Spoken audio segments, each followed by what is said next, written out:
सिरसा में रविवार को हरियाणा विधानसभा के डिप्टी स्पीकर रणबीर सिंह गंगवा की गाड़ी पर हमले में सिरसा पुलिस ने 5 किसानों को गिरफ्तार किया। इस मामले में 100 से ज्यादा किसानों पर अलग अलग धाराओं के तहत सिरसा पुलिस ने मामला दर्ज किया हुआ है, जिसमें देशद्रोह का धारा भी है। सिरसा के एसपी डॉक्टर अर्पित जैन ने और भी किसानों की जल्द गिरफ्तारी करने का दावा किया है।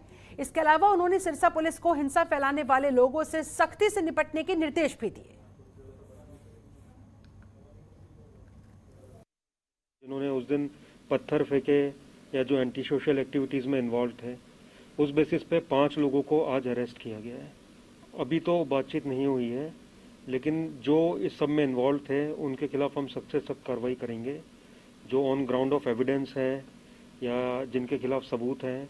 साथ ही हमने पुलिस फोर्स को ये भी बोला है कि अपना संयमित व्यवहार रखें, लोगों से हम्बली पेश आएँ, लेकिन जो भी कानून व्यवस्था तोड़ेगा, law and order issue create करेगा, उसके खिलाफ हम सख्त से सख्त कार्रवाई करेंगे।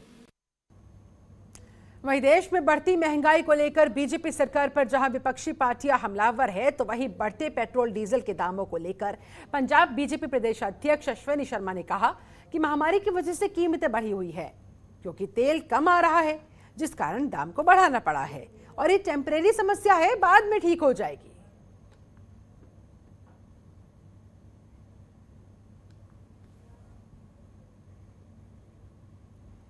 फरीदाबाद में यमुना का जलस्तर बढ़ने से टैंकर में फंसा पानी में पुलिस की सतर्कता से जान बची।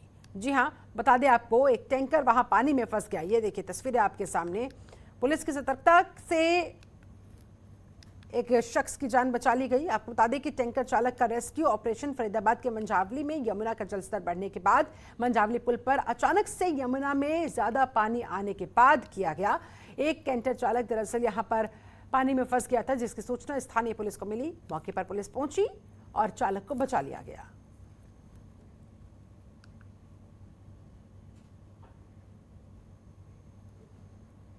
वहीं हरियाणा के डिप्टी स्पीकर रणबीर गंगवा पर हुए हमले मामले में पुलिस ने 5 किसानों को गिरफ्तार किया है, जहां इन 5 किसानों की रिहाई की मांग कर रहे हैं। लेकिन मांग पूरी नहीं होने पर अब किसानों ने 17 जुलाई को एसपी कार्यालय का भी घेराव करने की चेतावनी दे दी।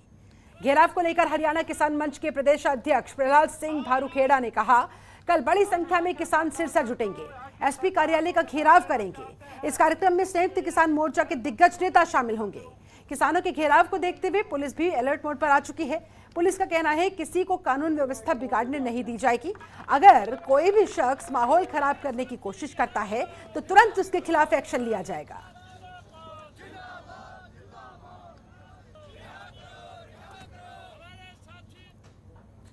केंद्र सरकार की ओर से दालों की स्टॉक सीमा निर्धारित किए जाने पर भारतीय उद्योग व्यापार मंडल ने विरोध किया। आपको बता दें, मंडल की अपील पर सिरसा की अनाज मंडी बंद रही। आढ़ती एसोसिएशन के जिला प्रधान हरदीप सिंह सरकारिया ने कहा कि केंद्र सरकार की नीतियों के विरोध में सिरसा की अनाज मंडी को बंद रखने का फैसला किया गया।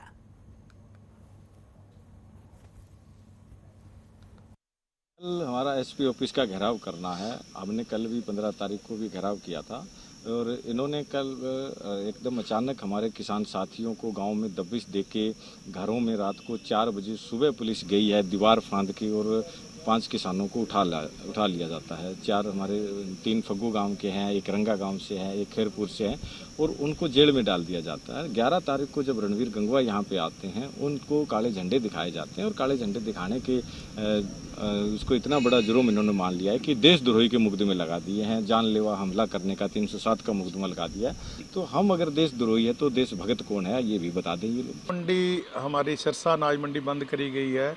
ये हमारे स्टेट लेवल के जो हमारे प्रेसिडेंट है अशोक गुप्ता जी, उन्होंने आह्वान किया था कि क्योंकि हमारी जो राष्ट्रीय एसोसिएशन है, बाबूलाल गुप्ता जी जो जयपुर से हैं, कि सरकार ने अचानक ही जो दाल का स्टॉक का पहले ओपन था और एकदम उसको लिमिट में कर दिया, जिसके कारण व्यापारियों को नुकसान हुआ और वही नुकसान आगे किसानों को आएगा। जो रेट है वो एकदम नीचे गिर जाएंगे।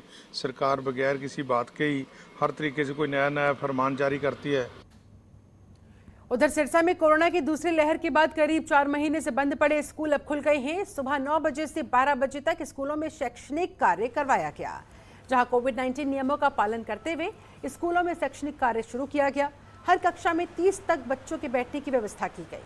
सोशल डिस्टेंसिंग का पूरा ध्यान रखा गया। एक बेंच पर एक ही बच्चे को बिठाया जा रहा है। मास्क पहनना भी सभी बच्चों के लिए अनिवार्य किया गया। इसी के साथ घर से अपनी अपनी पानी की बोतलें लाना भी अनिवार्य किया गया। सब बच्चे घर से ही अपना खाना लाएंगे, पानी की बोतल लाएंगे, अपना सारा सामान खुद ही यूज करेंगे। किसी का कुछ भी शेयर ना करने की बात बच्चों से पहले ही कह दी गई। सभी बच्चे सोशल डिस्टेंसिंग के साथ बैठकर पढ़ाई भी करते नजर आए। तस्वीरें देखिए आपके साथ।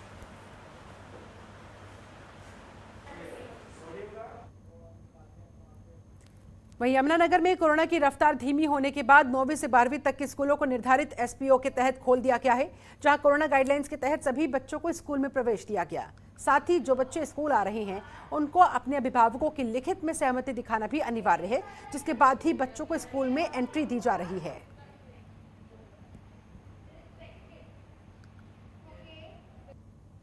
हमने सोचा था वैसा तो नहीं मिला रिस्पॉन्स, पर हमारी कोशिश रहेगी कि बच्चे ज़्यादा से ज़्यादा स्कूल में आएँ और हमारी पढ़ाई गई चीज़ों का लाभ उठाएं।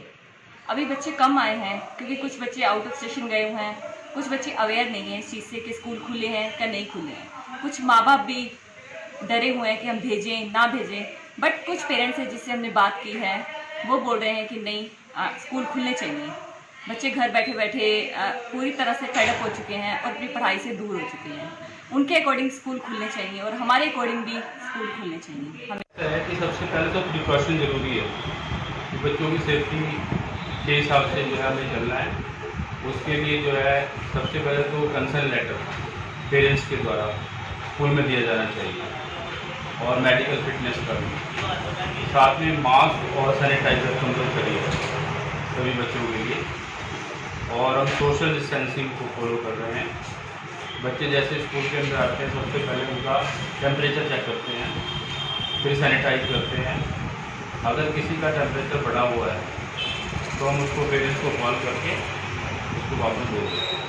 बहुत ही अच्छा लग रहा है, हम स्कूल आए वापस, हमें बहुत स्टडी, हमने मैम से मिले हैं, बात करी है, स्टडी करी है। अब हमें ज़्यादा बेटर लग रहा है।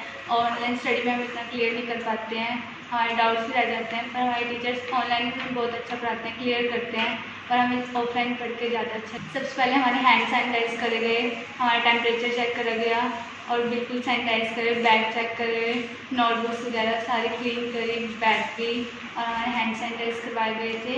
उसके बाद जब हमने रूम में एंटर करा हमारा रूम भी बिल्कुल सैनिटाइज करा। स्कूल में आए हमारे टीचर्स ने हमें सैनिटाइज किया और टेम्परेचर चेक करा, और हम क्लास रूम में जब आए तो बेंचेस वगैरह क्लीन थे और हमें अच्छा लगा। उधर करनाल में लंबे अंतराल के बाद सरकारी आदेशों के बाद सभी 9वीं से 12वीं तक के स्कूल खोल दिए गए। क्लासेस में काम शुरू करवा दिया गया, ऑफलाइन पढ़ाई शुरू करवा दी गई। वहीं स्कूल में पढ़ाई करने के लिए पेरेंट्स की मंजूरी लिखित में लेकर आना भी जरूरी है। स्कूल प्रिंसिपल का कहना है कि सभी बच्चों के लिए माँ बाप की मंजूरी और मास्क लगाकर आना अनिवार्य है। स्कूल प्रबंधन ने सभी बच्चों की टेम्परेचर स्कैनिंग की, सैनिटाइजेशन उनका करवाया। जो बच्चे स्कूल आकर पढ़ाई करना चाहते हैं उनको कोरोना के नियमों का पालन हर हाल में करना होगा, तभी उन्हें अंदर स्कूल में एंटर करने के लिए इजाजत दी जाएगी।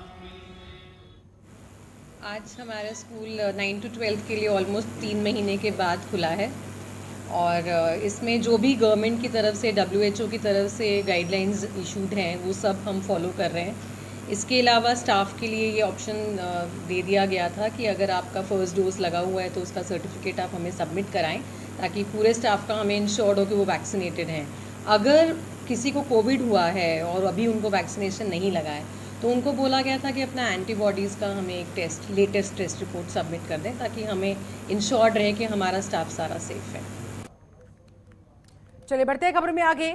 यमुनानगर के रामपुर में धान के खेत में अजगर मिलने से ग्रामीणों में दहशत का माहौल पैदा हो गया। आपको बता दें कि किसान सोहनलाल अपने खेतों की तरफ गया तो उसने देखा कि धान के खेत में एक बहुत बड़ा अजगर अपने मुंह में बंदर को दबाए हुए था, जिसे देखकर वो डर गया। अजगर की सूचना पर पहुंचे ग्रामीणों ने मामले की सूचना वन विभाग को दी, वन्य प्राणी विभाग को दी। जब तक कर्मचारी मौके पर पहुंचे तब तक अजगर बंदर को निगल चुका था और जंगल में जा चुका था। आपको बता दें, ग्रामीण जंगल के साथ वाले खेतों में जाने से भी डरने लगे हैं। ग्रामीणों का कहना है कि जंगल में और भी अजगर हो सकते हैं, कहीं उन पर हमला न बोल दे। ग्रामीणों की वन्य प्राणी और वन विभाग से अपील है कि रामपुर के सोम नदी के साथ लगते हुए जंगल में अजगर की जांच होनी चाहिए, जिससे लोग सुरक्षित अपने खेतों में काम कर सके। उन्हें इस बात की चिंता न सताए कि अजगर, जिस तरह से ये बंदर निकलता दिखाई दिया, कहीं इंसानों पर भी हमला न बोल दे। चलिए, इसके साथ इस बुलेटिन में फिलहाल बस इतना ही। आप बने रहिए जनतंत्र टीवी के साथ। नमस्कार। खबरों के निष्पक्ष विश्लेषण के लिए सब्सक्राइब करें Jantantra TV and press the bell icon. Never miss any update.